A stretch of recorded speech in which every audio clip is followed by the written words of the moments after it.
नमस्कार, आप देख रहे हैं न्यूज संभाग और मैं हूं Vinod Sharma. Pure India trust की ओर से नोएडा में कार्यक्रम आयोजित किया गया। इसमें दीपिका ठाकुर मेरे साथ हैं। मैडम, आपका किस प्रकार आपकी संस्था काम करती है और किस क्षेत्र में आप काम करते हैं?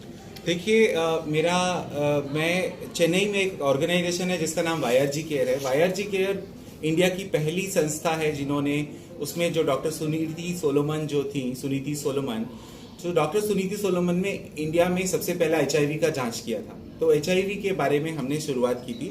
उसके अलावा हम बाकी अदर हेल्थ इश्यूज पे अभी काम करना शुरू कर चुके हैं। तो हम हेल्थ पे काम करते हैं। हेल्थ में एचआईवी हमारा मेन फोकस है और अब हम पूरे इंडिया में काम करते हैं।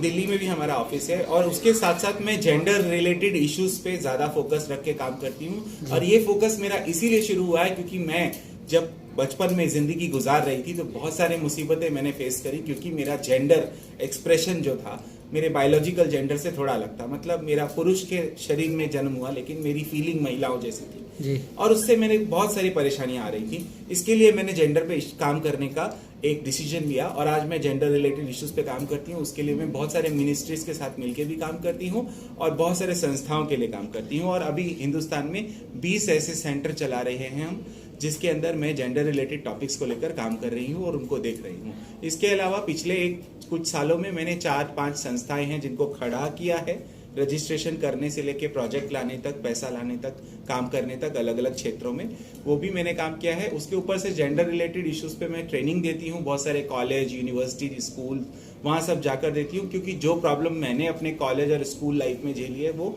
आज का बच्चा ना झेले, इसके लिए मैं वो भी काम करती हूँ। और अब तक लगभग 15 से 16 यूनिवर्सिटी और कॉलेजेस में सेशन दे चुकी हूँ। और आज भी इस कॉलेज में जब मैंने एंट्री की है तो यहाँ भी मेरा प्लान बन चुका है कि मैं यहाँ भी सेशन दूंगी आगे आके। तो इस तरीके के मैं सेशंस देती हूँ और अब तक लगभग 6000 से ज्यादा बच्चों को मैं सेशन दे चुकी हूँ और 200 से ज्यादा टीचर को ट्रेन कर चुकी हूँ।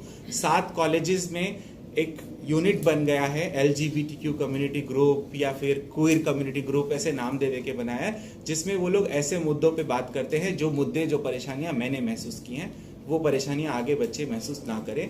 उसके साथ साथ मैं पेरेंट्स टीचर मीटिंग जब होती है उसमें भी बैठती हूँ और उन सब मुद्दों पे बात करती हूँ जो जेंडर रिलेटेड होते हैं। इसमें क्या परेशानी आपके सामने आती है अधिकतर, जो आम व्यक्ति समझ सकता है उसे? इसमें सबसे बड़ी परेशानी ये आती है जब मैं बच्चों को अप्रोच करती हूँ तो उनके पेरेंट्स रोकते हैं जी। अगर मैं स्कूल के बारे में बात करूँ तो, हेल्थ के बारे में मैं बात करूँ तो, जब मैं HIV के बारे में बात करती हूँ तो लोग डर जाते हैं, पता नहीं क्या बात कर रहे हो, आपने हमको क्या समझाया, हम क्या मतलब ऐसे हैं, धंधे वाले हैं, हाँ आप हमको क्या समझ रहे हो। तो ये एक बहुत बड़ा प्रॉब्लम है जिसको लोग समझना ही नहीं चाहते हैं। ठीक है, आप नहीं है लेकिन शायद क्या पता आप किसी ऐसे व्यक्ति से मिल तो चुके होंगे ना, तो ये समझना बहुत जरूरी है और उस पर मैं काम करती हूँ।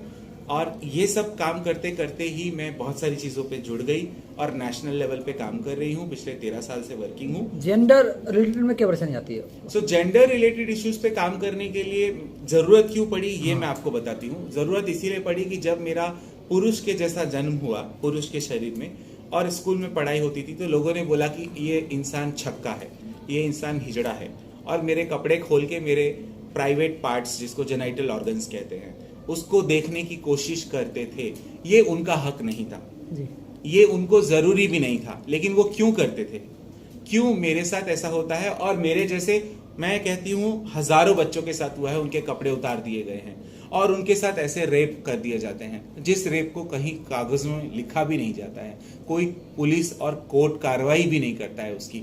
वो सब कहाँ जाएगा? इसीलिए उस जेंडर इश्यूज पे काम करने की जरूरत है और मैं इसीलिए काम करती हूँ क्योंकि ये बहुत सारे परेशानी के मुद्दे हैं। जब मैं ये महसूस कर रही थी, जब मुझे प्रताड़ित किया जाता था, उस वक्त मेरे को मन करता था कि मैं सुसाइड कर लूं, पढ़ाई छोड़ दूं। तो जब सुसाइड करने का मेरे दिल में ख्याल आता था, मरने का ख्याल आता था, तो कौन था मेरी बात सुनने वाला? मैं किससे बात करती? अगर बुरा मत मानिए, लेकिन अगर आपके बच्चे को अगर ऐसी फीलिंग हो, वो आपसे बात कर पाएगा क्या इस बारे में खुल के? नहीं कर पाएगा, क्योंकि घर में और समाज में इस तरीके का ढांचा बना हुआ है कि इस मुद्दे पर बात ही नहीं होगी। और वही प्रॉब्लम मेरे साथ होती थी। तो इसीलिए मैंने डिसीजन लिया कि मैं इस मुद्दे पे काम करूंगी और आज मैं नेशनल लेवल पे काम करती हूँ, डिस्ट्रिक्ट लेवल की कमेटीज के साथ जुड़ी हुई हूँ, स्टेट लेवल की कमेटीज के साथ जुड़ी हुई हूँ और मतलब मिनिस्ट्री के अंदर जाकर ट्रेनिंग भी देती हूँ। अभी इसको सफलता मिली है फिर आपको इसमें काफ़ी हद तक? हाँ, मैं कुछ हद तक काम कर पाई हूँ और कुछ हद तक मैंने अपने साथ और लोगों को तैयार किया है और उनको बिठा दिया है अलग अलग जगह पर, वो बैठ के काम करते हैं। अभी जैसे गोरखपुर में कोई और काम करता है, झारखंड में कोई और काम करता है, उत्तराखंड में कोई और काम करता है, जिनको हमने ट्रेन किया है अभी वो काम करते हैं। मैं शुरुआत के लिए गई थी, अब उनको छोड़ दिया, अभी वो लोग करते हैं। अब उनको जब जरूरत होती है तो कॉल करते हैं, मैं गाइड करती हूँ। तो इस तरीके से काम हो रहा है। इसमें लास्ट क्वेश्चन आपसे ये है, इससे झिझक को दूर कैसे किया जाए? जेंडर रिलेटेड इश्यूज है। देखिए, मैंने एक कैंपेन शुरू किया था जब इससे पिछली एक संस्था में मैं काम करती थी। उसका कैंपेन का नाम था कि बात करोगे तो बात बनेगी।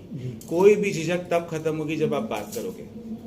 ठीक है, आप अपनी जिंदगी में कोई भी चीज उठा लीजिए, आप अपने जीवन का कोई भी वाक्य उठा लीजिए, आपने जब बात की होगी ना उसके बाद से आपकी सारी झिझक खत्म हो गई होगी। आपने बात नहीं की होगी तो तब तक झिझक रही होगी। मैं आपको बहुत ब्लंट और बहुत खुला एग्जांपल देती हूँ, क्योंकि मैं बहुत ब्लंट बोलती हूँ, खुला बोलती हूँ। जब किसी लड़के को एक लड़की पसंद आती है, जब तक वो उससे बात नहीं करता है तब तक वो झिझकता है। जिस दिन बात कर लेता है, या तो खत्म हो जाती है बात या तो बन जाती है। दो में से एक ही तो काम होता है ना। तो आप अगर बात करेंगे, सामने वाला या तो आपको अपना लेगा या तो आपको छोड़ देगा। दो ही तो केस होंगे। बात तो करके देखो भाई। बात ही नहीं करते हैं ना, तो बात करनी पड़ेगी, झिझक तब खत्म होगी। तब खत्म होगी। ठीक है, आपके लिए बहुत बहुत धन्यवाद। Thank you.